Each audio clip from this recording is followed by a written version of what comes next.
ça, je prépare un fond, et puis ensuite je fais mon dessin. Mais j'essaie déjà. Est-ce que vous je prends mon crayon comme ça, je dessine, je tire la langue. Non, est-ce que vous vous basez sur une photo et à ce moment-là? Non, en fait, si vous voulez, avant de faire un cochon, je vais regarder des photos de cochons, je vais faire des croquis, je vais essayer de m'approprier la forme du cochon. Et après, quand je dessine, je vais comme ça. Vous l'aviez déjà dans la tête? Voilà, j'essaye le plus possible de le faire dans la tête. Après, je peux encore regarder les photos, mais c'est pas. Je représente pas la photo que j'ai sous les yeux. Ouais. Je mets en forme comme je veux après. Même si c'est disproportionné, je m'en fous. C'est la mise en espace, comme ça. C'est juste pour s'inspirer. Voilà. En fait. Oui, puis connaître les volumes, comment c'est agencé, pour que ça ait du sens. Mais le fait de copier quelque chose, ça tue, ça reste. Rigide. Voilà, ça reste rigide.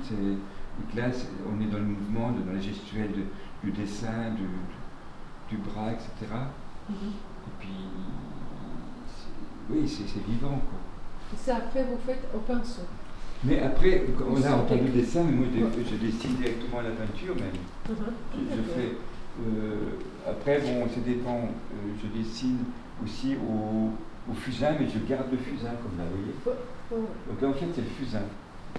Là, ça doit être le peinture directe.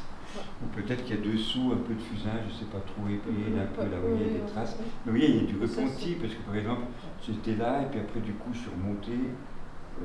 Voilà, il y a toujours un peu en mouvement, je m'accommode.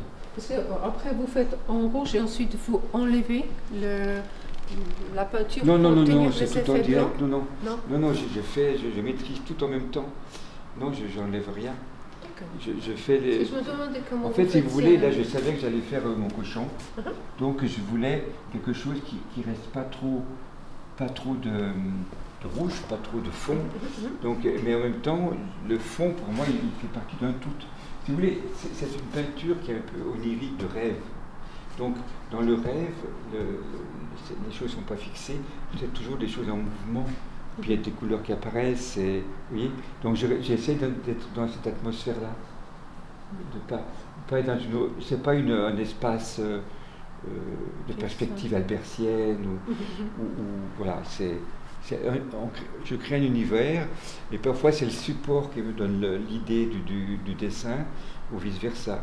Je suis en interaction. Un peu, ouais. Je suis en interaction avec tout ce qui se passe